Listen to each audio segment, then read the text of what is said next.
Today, we will be analyzing the phonological features used by 3 different news outlets in their coverage of a recent high-profile case. The topic I've chosen is the arrest of former Philippine President Rodrigo Roa Duterte for alleged crimes against humanity. To briefly recap the incident, Duterte was arrested at Ninoy Aquino International Airport on March 23, 2025 upon his return from a family trip to Hong Kong. The arrest was carried out by General Torre, the former president was subsequently brought to The Hague for further interviews and hearings. For our analysis, we've selected 3 international news sources: BBC News, a British public broadcasting service, and also Al Jazeera, funded by the Qatari government, and DW News, Germany's international broadcaster. Our goal today is to examine how each outlet pronounces key terms and phrases, and to analyze the distinct phonological features present in each. So one of the things I noticed in BBC News coverage is how the reporters tend to omit or soften the pronunciation of phoneme ra, particularly when it occurs in the middle or at the end of the word. For example, the word figure is pronounced as is a very polarizing figure rather than figure as in American English. This is a common feature of non-rothic accents like received pronunciation, where the ra sound is typically dropped unless it appears at the beginning of a syllable.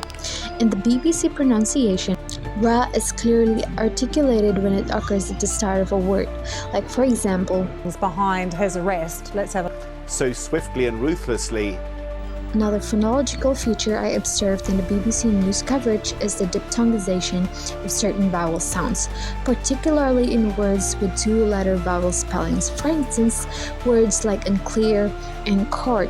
Unclear. The International Criminal Court. This use of diphthongs reflects the melodic and fluid nature of British English pronunciation, especially in formal broadcast contexts like the BBC, and contrasts with the flatter or more monophthongal pronunciation often heard in American English. In contrast to the BBC, I noticed that DW News presenters tend to speak with an accent that closely resembles American English. DW News is a global television news program produced by Deutsche Welle, Germany's state-owned international broadcaster. One clear phonological feature is their strong pronunciation of the ra sound, especially in proper nouns like Marcos and Duterte, where the ra is fully articulated. This is in stark contrast to the non-Rothic pronunciation used by BBC newscasters, who often omit the ra sound in similar positions.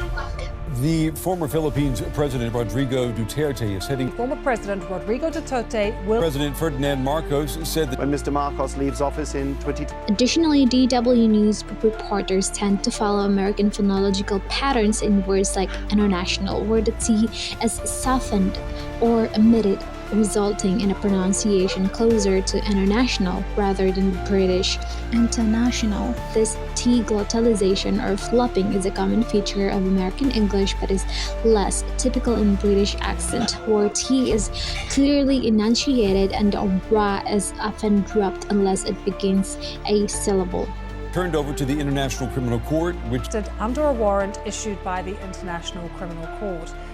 Lastly, but certainly not the least, Al Jazeera newscasters appear to follow a pronunciation style that closely resembles British English. This is evident in how they articulate surnames of the presidents, such as Duterte and Marcos, as well as in their pronunciation of previously cited words. Their phonological choices, particularly in vowel sounds and the omission of ra sound in certain contexts, align with features commonly found in British accents. Well, the former Philippines President Rodrigo Duterte has been arrested at Manila Airport on an International Criminal Court warrant. Overall, English is a remarkably rich and diverse language, encompassing a wide range of vocabularies and phonological variations. Studying its nuances reveals just how dynamic and expressive the language can be. These differences across regions and accents are precisely what makes English vibrant, fascinating, and truly beautiful.